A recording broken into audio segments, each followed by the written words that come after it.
Hi, this is Neil. Here's a quick tutorial on the vector scale tool.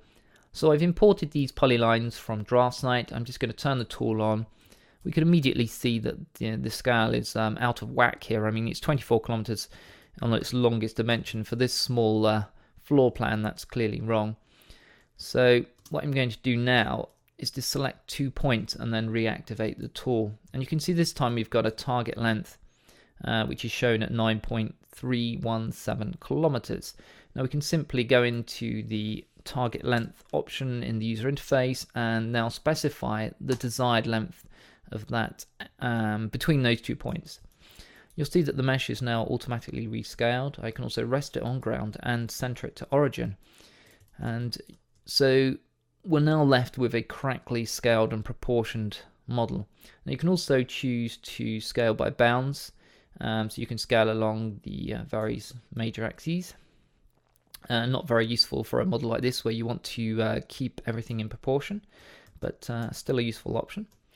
Okay, so in addition to scaling between points, you can also scale by simply selecting an edge and running the tool, and again you'll get this target edge length.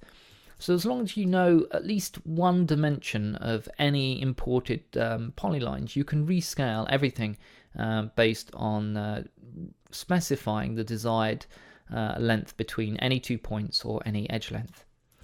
Okay, in addition to working on imported polylines, you can also use it for three-dimensional models. So for example, someone sends you a model of a building and you just want to quickly check its size and reset it into a neutral position. You can do that with the tool. Also very handy if you ever want to just simply rest something on ground. You can activate the tool, click rest on ground, and it's done.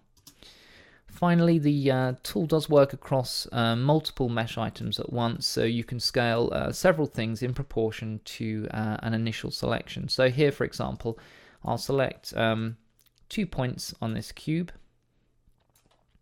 and we'll activate the tool. And you can see it immediately shows me the dimensions for just this mesh item layer.